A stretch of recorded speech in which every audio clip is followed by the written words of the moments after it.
Assalamualaikum warahmatullahi wabarakatuh. Saya Cika Viniara Fanda dari kelas PGMI 2 akan mempresentasikan karakteristik kepribadian saya untuk memenuhi tugas ujian tengah semester dari mata kuliah Psikologi Pendidikan yang diampu Ibu Haja Yaya Robiatul Adawiyah MPD.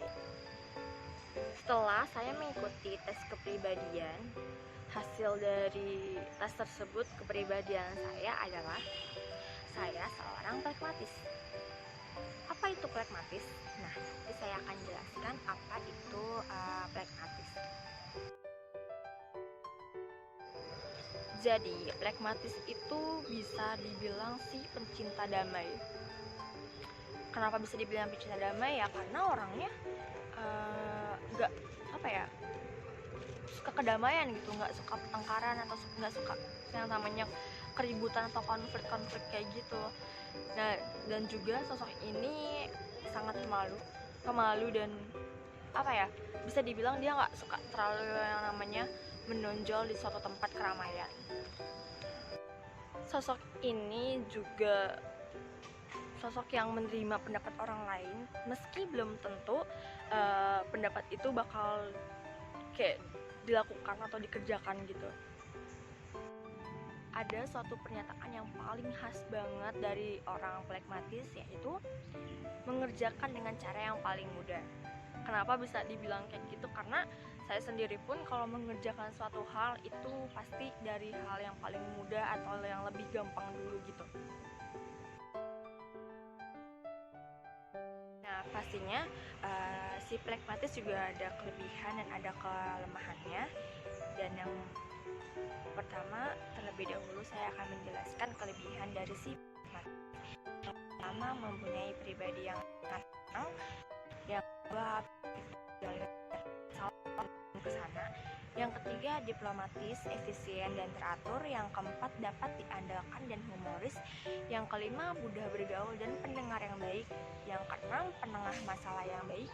Yang ketujuh, kuat di bawah tekanan. Dan yang kedelapan, berbelas kasihan dan peduli.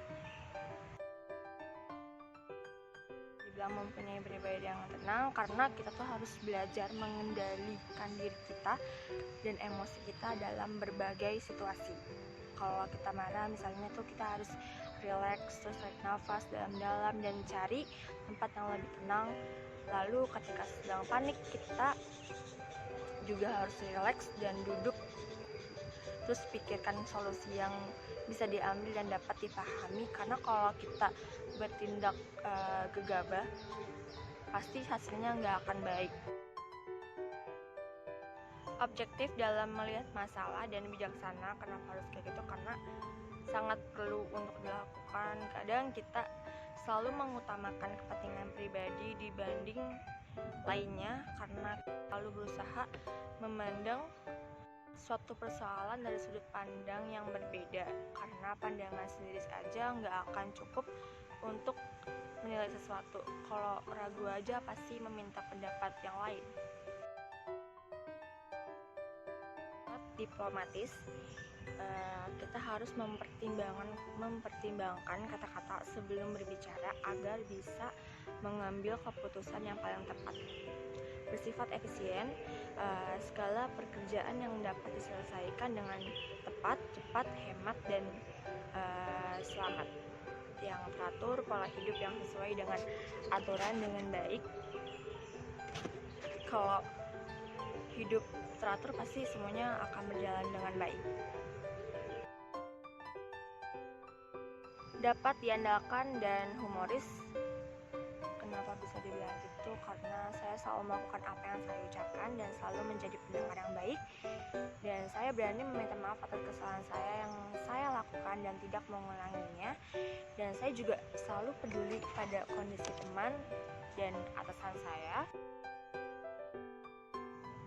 Mudah bergaul dan pendengar yang baik. Kenapa bisa dibilang kayak gitu? Karena saya memang seseorang yang mudah bergaul, tapi awalnya memang sedikit baik, tapi kelamaan sedikit gitu.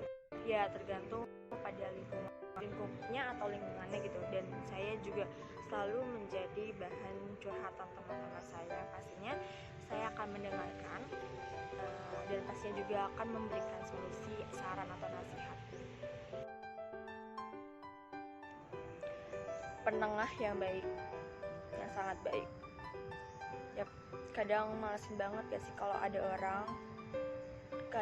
dua orang gitu kan yang berantem atau pendapatnya berbeda, terus sebisa mungkin pasti salah satunya dipisahin ke tempat yang berbeda, dan kalau udah reda baru dibicarakan baik-baik tanpa emosi.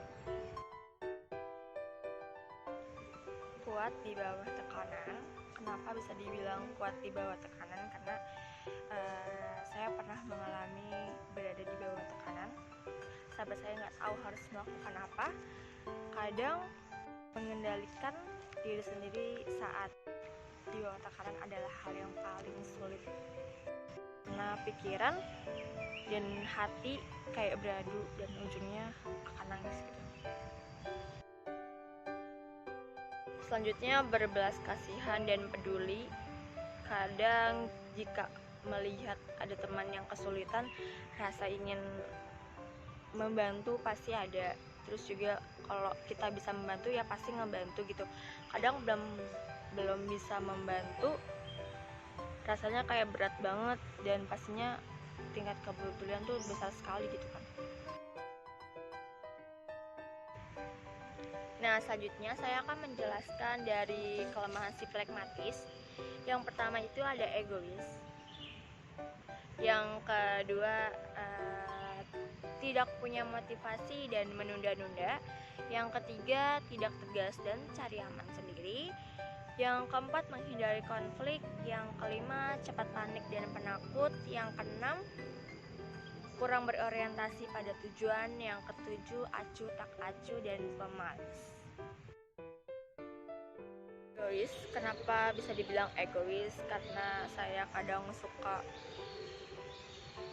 bersikap ingin menang sendiri, terus juga mementingkan diri sendiri, merasa paling benar, dan gak suka ada yang mengusik.